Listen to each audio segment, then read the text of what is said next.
দেখো বন্ধুরা, আজকে আমি আর বিভান বানাতে চলেছি মোমো একসাথে।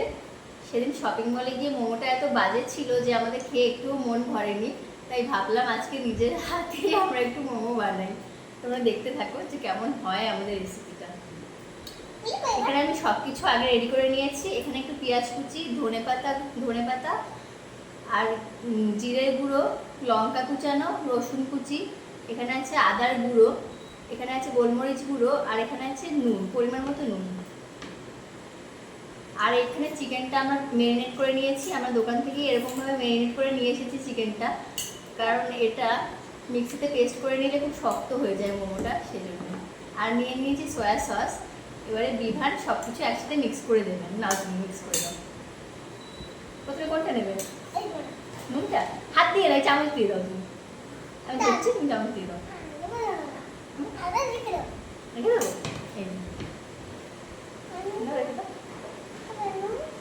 এই যে নুন, এই যে ওভাবে তোলা যাবে না, পড়ে যাবে। আমি ধরছি, এবার তুমি নামিয়ে দেবো। দিয়ে দাও। এই তো হয়ে গেল, হয়ে গেল, হয়ে গেল। এবার কোনটা দেবে বলো তো? রেখে দেবে? এটা একটু পরে দিই, এখন দিয়ে দেবো? ঠিক আছে, দাঁড়াও, আমি তোমাকে একটা চামচে ঢেলে দিই, তখন তুমি এটা এখানে ঢেলে দেবে, তখন তোমার চিকেনটা রেডি হয়ে যাবে। ধরো, সয়া সসটা ঢালার দিকেও খুব ইন্টারেস্ট। সয়া সসের বোতলটা নিয়ে কখন খেলবে ও সেই দিকে খালি লক্ষ্য। ও এত ভালোবাসে এসব করতে। হয়ে গেল। মিক্সিং করবে? দাঁড়া, ওগুলো ঢেলে নিই, তারপরে তুমি মিক্সিং করো, ঠিক আছে? সবগুলো একসাথে তুমি মিক্সিং করো। কোনটা নেবে এবার? কোনটা নেবে বলো তো? ওগুলো একসাথে ঢেলে দেবো। তাহলে আমি প্রথমে ধনেপাতার কুচিটা তোমাকে ঢেলে দিলাম, তারপরে পেঁয়াজ কুচিটাও ঢেলে দিলাম,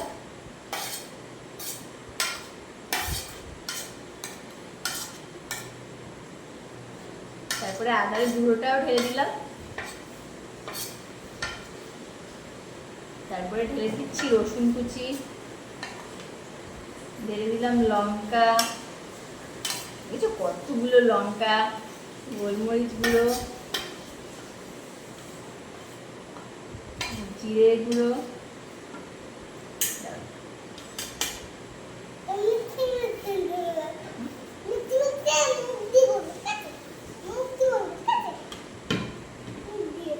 দেখছো আমি পুরো সবটাই ঢেলে নিয়েছি বাটিতে। এবারে বিমান এটাকে বলছি মিক্সিং করবো।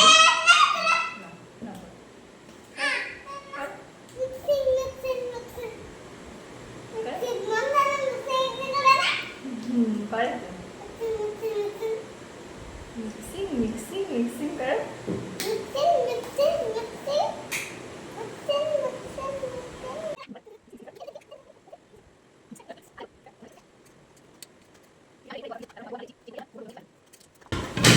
রান্নার শেফ রান্না করতে করতে সবসময় টেবিলের উপরে উঠে যায়।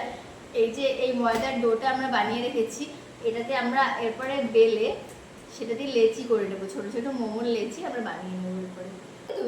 দাঁড়া,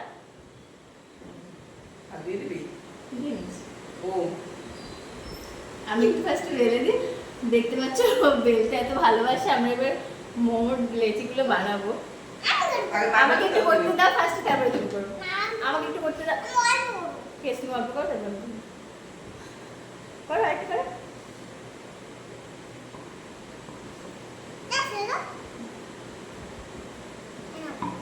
হয়েছে? আর একটু করবে না?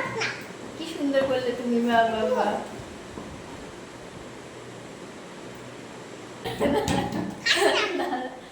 দেখছি বেলাটা হয়ে গেছে।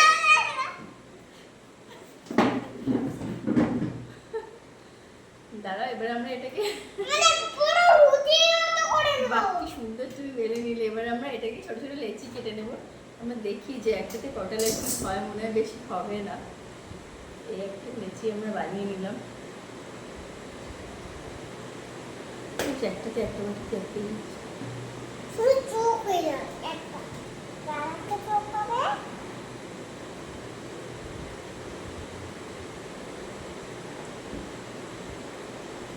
বাটির সাইজটা যেহেতু আমার বড়, একটাতে একটা করে লেচি হচ্ছে, এভাবে আমার অনেক সময় লাগবে করতে। যাই হোক, যেটা খায় না কেউ কাঁচা ময়দা। দেখতে পাচ্ছি মোমো স্টাফটা আমি নিয়ে নিয়েছি। একটা মোমো আমি শেপ করে ফেলেছি অলরেডি। এরকমভাবে আমি বাকি মোমোগুলোকেও বানিয়ে ফেলবো। লেচির ভিতরে আমি কিছুটা চিকেন দিয়ে দিলাম। চিকেন থেকেও যাবে। দেখি তাহলে। দেখতে পাচ্ছ বন্ধুরা,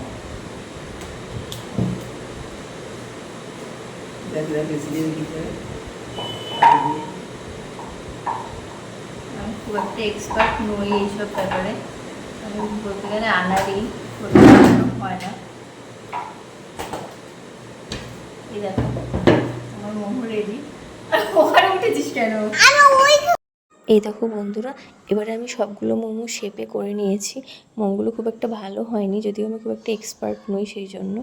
এবারে আমি, আমার কাছে যেহেতু কোনো মোমো মেকার বা মোমো স্টিমার কিছু নেই, তাই আমি একটা স্টিলের হাঁড়িতে জল গরম করে নিয়ে তার উপরে একটা ঝাঁঝরি বসিয়ে দিয়েছি। এবারে এই ঝাঁঝরিটার মধ্যে আমি মোমোগুলোকে ভালো করে ভাপিয়ে নেব। সবগুলো মোমো আমি ভাপানোর জন্য দিয়ে দেব। এরপরে আমি একটু ঢাকা দিয়ে দেব, যাতে ভালো করে ভাপাটা হয়ে যায়। এবার এগুলো ভাপানোর পরে আমি মোমোগুলোকে সব ফ্রাই করে দেব। ফ্রাইড মোমো হবে এটা। তারপর দেখতে পাচ্ছি আমি সবগুলো মোমোকেই উল্টে পাল্টে ভালো করে ফ্রাই করে নিয়েছি। আমি একটু লালচে করেই ফ্রাইটা করলাম। এরপর আমি একটা চাটনিও বানাবো মোমোর সাথে। এবারে এই চাটনিটার জন্য আমি কিছুটা টমেটো কুচি করে নিলাম, তার সাথে দিয়ে দিলাম দুটো শুকনো লঙ্কা। এবারে এটা আমি মিক্সিতে পেস্ট করে নেব ভালো করে। দেখতে পাচ্ছ মিক্সিতে আমি নিয়ে নিয়েছি অলরেডি, এটা পেস্ট করে নেব। তারপরে আমি কড়াইতে দিয়ে দিলাম একটু তেল চাটনির জন্য। তেলটা গরম হয়ে গেলে আমি এতে দিয়ে দেবো পেঁয়াজ কুচি।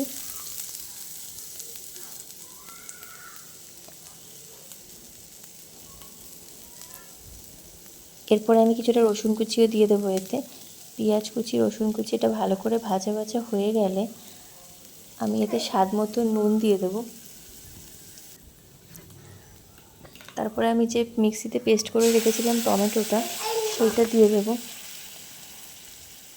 সবটা টমেটো আমি সেখানে দিয়ে দিলাম। তারপরে ভালো করে আমি নেড়ে চেড়ে নেব। ভালো করে নাড়া হয়ে গেলে তখন আমার মোমোটা মাখা মাখা হয়ে গেলে ব্যাস রেডি। তারপরে আমি সয়া সসও দিয়ে দেবো কিছুটা, তার একটা সুন্দর ফ্লেভার আসবে। ব্যাস আমি এবার কিছুক্ষণ নেড়ে নিলাম এটা ভালো করে। ব্যাস এভাবেই আমার মোমোর চাটনিটাও রেডি হয়ে গেল অলমোস্ট। দেখছো বন্ধুরা, আমাদের মোমোটা অলরেডি রেডি হয়ে গেছে। দেখতে কিন্তু খুব ইয়ামি মনে হচ্ছে। এবার বিভান টেস্ট করবে, টেস্ট করে বলবে যে মোমোটা কেমন হয়েছে।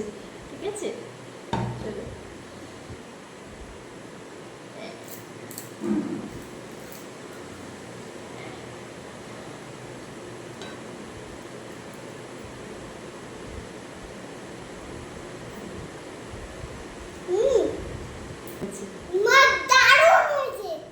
তাই তাহলে আমরা প্রায় এরকম মোমো বানিয়ে খাবো। দেখলে বন্ধুরা রেসিপিটা খুব ইজি, তোমরাও চাইলে শিখে নিতে পারো। তোমরাও এরকম বাড়িয়ে বানিয়ে খেতে পারো। আমি খাচ্ছি, কেমন লাগছে জানিও। টাটা, আজকের মতো গুড নাইট। তোমরাও এরকম বানিয়ে খেতে পারো। তোমরাও এরকম বানিয়ে খেতে পারো।